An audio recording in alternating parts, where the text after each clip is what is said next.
Hey guys, what is up? Ioki here, bringing you our first tier list for Season 11. For the preseason, it's going to be for patch 10.25, which at the time of recording drops tomorrow.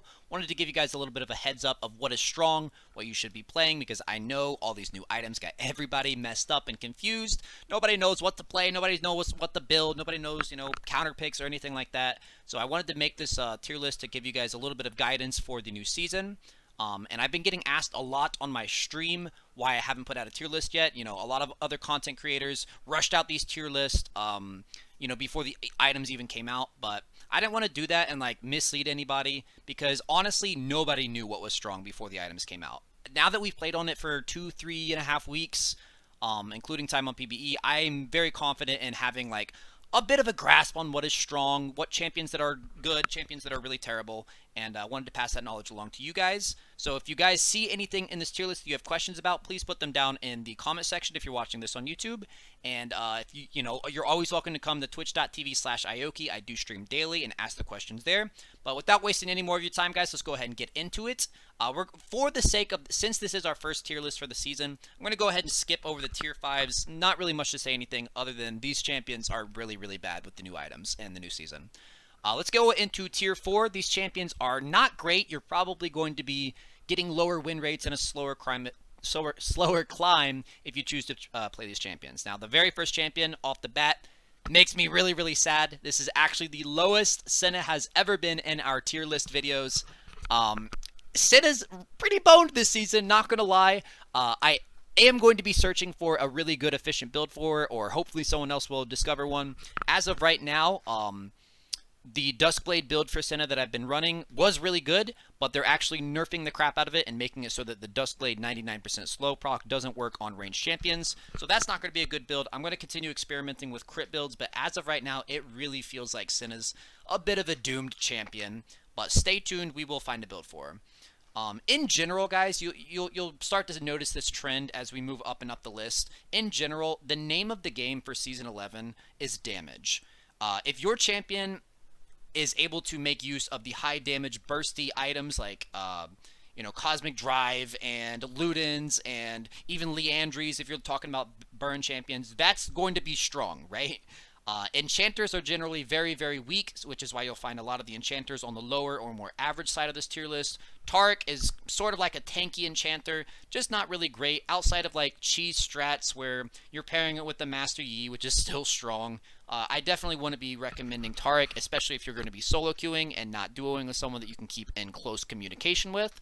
Taric's just not really great. Soraka is sort of the same deal, just not great. She's an enchanter. She's using Moonstone Renewer, which is getting a buff this patch, but I don't think it's going to be enough of a buff to tip it over the actual strong end of the spectrum. Veigar, he does have damage, he does have burst, but not one of the best abusers of it, because you'll find a lot in the support role. It's about most champions are spiking with one item, right? So it's which champions spike the hardest with their mythic and which champions have the best access to their mythic. So like I said, it's going to be high damage, high bursty champions and champions that can abuse these new items. Veigar hasn't really found his stride yet. I think the removal of the glacial items such as GLP and Spooky Ghost, aka what was it called? Twisted Shadows? Twisted Shadows? I think that's what the item was called. Anyway, it's removed. It's gone. So there's no real reason to run Glacial, which means you're only bringing Veigar for his burst potential, and he just gets outbursted by other AP mages in the bot lane. So Glacial's kind of a dead rune, honestly, without those items. Braum, I never want to talk about this champion. He's not good anyways. Malphite, if you play him in the AP form, you're just going for cheese kills. If you can survive until level 6, get a kill at level 6 and then build probably Ludens or even Night Harvester, you can make it work, but again, I wouldn't recommend it. Zilean, once again, was heavily hurt by the removal of the glacial items. Even though he does have a lot of utility and he does have quite a bit of burst with the new items, not quite making the cut. You're going to find as we move up the list the champions that are actually just irrefutably very, very good with dealing damage, and that's where we're at right now. It goes enchanters are pretty bad, tanks are decent, bursts is god tier. If you can afford to go a bursty mage in the bot lane as support, you're basically just putting another carry on your team, which is really, really good right now. Shaco, He's pretty fun. I played him on stream today with the Everfrost, and that's fun, which I feel like is a little bit different from actually good or efficient. There is some pretty fun cheese that you can do where you can go invisible with Q, Everfrost someone while you're setting up the trap, and they're actually rooted until the trap activates. You can pick up a few kills here and there, but not great. Definitely not reliable. Nico, she pretty much has the same problems that she's always had in the bot lane.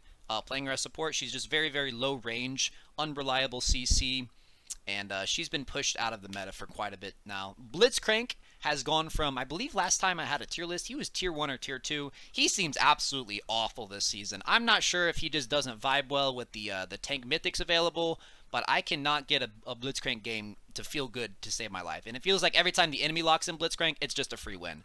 Kind of the same thing with Nautilus. There are champions in that same archetype that you will see find further up the tier list as we go up. Leona especially. I think Leona got away with a pretty good synergy with the items. And that's another strength that since we're so early into the preseason, some of these champions are strong simply because they've had their builds figured out, right? There's so many people that are just stumbling around and building inefficiently or haven't found the right build. Kind of like Senna. I do believe Senna will be further up the tier list once we find a set in stone build and we can start playing around that and really analyzing her actual strength in the season. But right now, it's just a lot of champions that are strong are the champions that have obvious builds, right? And it just doesn't feel like we've got one for Nautilus and Blitzcrank. They can go Kim Tank, Turbo Kim Tank, I think it's called. They can go Locket, but they're just not great. And it's sort of the same for these next two. They sort of play pretty similarly. Shin and Galio, you're using them as aftershock abusers in the bot lane. Just not great. Just not great. Vel'Koz, he does have a lot of high damage. However, it doesn't seem like he can proc it as efficiently as champions like Zyra or Brand, who you will find very high up the tier list. And Poppy has sort of always just been a weird Leona, off-brand Leona, that is used mostly as an anti-mobility counter pick. So that's my tier 4. And we're going to start moving up. So tier 3, these champions are average and should only be played if you are skilled with them, you enjoy them, or they're used as counter picks. Alistar, I have found actually, Alistar building Imperial Mandate is actually quite efficient on Alistar because he's got 3 ways to proc it, does a lot of damage, a surprising amount of burst. So I've been going a phase rush Imperial Mandate build with Alistar. Once they tune that build that item down a little bit, which they are actually doing this patch, I think that we'll see Alistar just building, more standard Locket or Kim Tank. Thresh, honestly, he's only as high as he is because of his kit. His kit carries him so much. Doesn't have great synergy with items. He just builds Locket or Shurelya's, depending on if you need to counter the enemy team's burst or supplement your engage a little bit. Pyke does feel very fun. Pyke and Morgana, I put them next to each other for a reason because I've been having a lot of fun with both Pyke and Morgana, and this is kind of credit to Riot and their new item designs. I'm not quite sure the items are actually all very well balanced or good for the health of the game, but I really like Pyke playing with Duskblade and Pyke playing with Prowler's Claw, and Morgana playing with Everfrost. Now, I don't think these champions are necessarily strong, but I have been having a ton of fun. If you watch the YouTube videos, you'll probably notice I have a lot of Pyke videos out recently, because I'm just playing him a ton, because he's so fun with Duskblade, giving that extra survivability and playmaking ability with Prowler's Claw. You can E-flash Prowler's Claw and get off these insane stuns. So I really think those items add a lot to the versatility to the champion, and they it really feels like the champion has evolved. You almost have a 5th spell. So I'm really liking them. I'm put them in tier 3 just because I really like them. I've been having fun with them. Still think that they should be used mostly as counter picks. Morgana especially. She's just really good at playing against Blitzcrank, Thresh, Alistar, Leona. She's the anti-hard engage champion, right? But I do also like that Everfrost because you can chain your CC in new and inventive ways. It's just really fun. MF support. This is one that I don't see lasting all through the preseason, so if you enjoy MF support, you should definitely play it now. You use Leandries and you go AP MF support, and there's basically no counterplay. And a lot of the champions that you'll see this high on the tier list, that's what they're doing. They're just going those burn items. Those AP items are just so strong. If you have easy access to poke, you can build Leandries and Demonic Embrace, and you just shred their health bars. Annie is surprisingly high. I did play her on stream today, and she felt she felt pretty decent, especially after that change. I think that change went under a lot of people's radar, where they kind of reworked how her E works. They did that right at the end of the season. So I think that snuck under a lot of people's radar. She brings a lot of utility now. She can speed up people with her E. She doesn't have to use it on herself. So she can shield a carry, and she can speed them up. Which turns, like, if you have, like, a Kayn or someone in the jungle like that is looking to hard engage on them, and the only thing that's keeping them from that is, like, distance, you just speed them up, and it's like, you've already won the fight. It's just, on top of all the other things that Annie does, like blow up carries. Lulu. As I said earlier, as a general rule of thumb, enchanters are quite terrible right now. The only reason Lulu is even as strong as she is because there's a lot of hyper carries and snowballing in this game. And Lulu and Yuumi are sort of in the same basket where they can enable that hyper carry. They're not going to be hyper carrying, but Lulu is always going to be inherently strong because if you have, once again, I'm using Kayn because at the moment Kayn's really, really strong in snowballing in the jungle. If you have a fed Kayn and you have a Lulu to just ult him every single fight, you're going to win that fight. Same thing with Yuumi. Not strong in lane, not strong individually, but she can enable that hyper carry. Rakan, now I almost put Rakan into tier 2, and I think he probably belongs in like a very, very low tier 2. I think Rakan did pretty well because he's got that kind of jack of all trades kit where he's got engage, he's got tankiness, he's got healing, he's got shielding, he's got follow up. He's got a lot of versatility in his builds. He can go Locket, he can go Shurelya's, he can go a couple of other mythics, honestly, too. I think for that reason alone, you can kind of plug Rakan into a lot of games, and it doesn't feel bad. May not feel great, may not feel ideal, definitely doesn't feel OP, but Rakan feels extremely playable, and I just love Rakan. Let's talk about Pantheon, because Pantheon has been a tier 1 menace in the support role for going on like 6 months. Absolutely ridiculous how long Pantheon has remained strong, and this patch they're finally doing something about it. They're making a ton of changes, way too many that I don't have time to go over them in this exact video, but I'll try to make a video playing him in the support and showing you like what all is different now. They're not removing him from the support role, but he's not going to be this like auto win, press W equals win lane menace that he's been, right? He's going to scale harder, so they're trying to move him up back into the top lane, which is where he was intended to be. His E can't block turret shots anymore. His base damages are a little bit lower. His cooldowns are different. He's just tuned into being more of a top laner and more of like an off-meta support. So I'm going to go ahead and bump him down from tier 1 into tier 3 tentatively. Now, he may be higher, he may be lower. I haven't gotten to play on the news patch yet, but this is just my guesses. Janna, up until tomorrow, I would have put Janna probably in tier 2 because she's really easy to proc Mandate with, and Mandate was way overtuned. So another change they're doing on tomorrow's patch is they're buffing the item, right? The way Imperial Mandate works is you walk up, you use an ability that slows or immobilizes them, aka Janna's W, and that would proc Imperial Mandate, and she would do about 80 extra damage with that. But it would also put a mark on the enemy that she W'd, and then your ally would come and pop that mark, and it does another 80 damage. What they're doing is they're tuning down the proc that you put on them, so Janna will W them, and now it only does like 40 damage. But the mark that your ally procs, that one's going to be higher. So you're going to get overall more damage if you're actually duo laning, like using the lane or using the item in a way that like your ally can easily proc it, and less damage from yourself. Less damage for yourself, more damage from your ally. Overall, a buff to the item, but it's going to feel a little bit worse. Because you yourself are going to be doing less immediate damage with it. Teemo. Now, a lot of people are going to fight me on this, but I swear, dude, I swear Teemo is underrated as a support. There's a mental aspect to it. People hate losing to Teemo. People will overcommit on Teemo. People will make plays that they shouldn't on Teemo. And once again, he's a good abuser of those Liandries and Demonic Embrace. You know, most people put Teemo in like a tier 5, but I really think Teemo is underrated, especially this season. Ashe, once again, so far in preseason, she would have been like tier 2 probably because she's got really easy procs of that Mandate. She W's and she hits an entire team with it. However, next patch, this patch, you know, the one that comes out tomorrow, she's going to be worse because, again, they're taking away some of that front-loaded damage and putting more of it into the back end that your ally procs. So that's our tier 3. Getting into the tier 2, these champions are very good on the current patch. They either have very solved builds or they are abusing items that are very strong in preseason. these are the champions that you probably should be playing, if not perma-banning out. Leona, I do feel is quite good. I felt she's definitely playable on the good side. Like I said, a lot of champions that are strong because they have solved builds. I'm calling it that.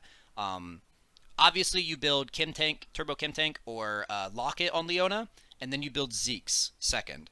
It's a very solved build, right? Everyone knows it. That's just the best build on her at the moment, and it feels pretty good, right? Zeke's, you basically have a second passive, and especially since they will be buffing the Locket, you'll be able to buy it much sooner and get that mythic out on the field. Locket, it's not going to absorb all burst in the game because the game is very, very high damagey, very high bursty, but it can help you survive once or twice per game, and sometimes that's enough. Xerath, very good, very easy access to damage. Zyra, same thing, huge abuser of the Liandry's Demonic Embrace. I'm telling you, if you have a champion that can just damage someone from a long way away, even if that initial proc only does a little bit of damage, like a Zyra plant hitting you, it's going to proc Liandry's. It's going to proc Demonic Embrace. It's going to proc your Scorch. It's going to proc, all of that. It's a lot of damage. It builds up. Nami is, I would say, the exception to the rule when it comes to enchanters being bad. Once again, Imperial Mandate and Staff of Flowing Water are very good on her. So she's kind of got that solved build thing going for her. Bard is a little sleeper. Bard is. Imperial Mandate, once again, very strong item on him. And the reason is because he can use it with his empowered autos. He walks up in empowered autos, and for some reason that counts as an ability. So I guess Imperial Mandate, it procs on all abilities, including passives, which is pretty wild. So you walk up and you just smack someone for like a third of their health bar. It's pretty nuts. Now these, Tier 1, these champions are the best of the best in the current meta, and they should 100% be playing, if you're trying to climb in ranked, these are the champions you should be spamming. Brand, I know I sound like a broken record, but those burn items are absolutely disgusting on him. Maokai is a huge abuser. You play him AP, you don't build him tank. You can build him tank, but you're going to be cutting your damage in like half if you do that. And I really think the best way to do it is just build him as a full cheese AP burst. You throw a sapling on someone, you proc Mandate. I mean, like, it's just so much damage. Plus, Maokai has the benefit of proccing Mandate on literally every single ability. His Q displaces, his W is a root, I believe. His E slows, his R roots, so every single ability he does procs Mandate. Seraphine, kind of just like Bard, I don't see a lot of people like realizing how strong she is in the support position. She also synergizes well with Mandate. You can build Rylai's on her and get like empowered E's.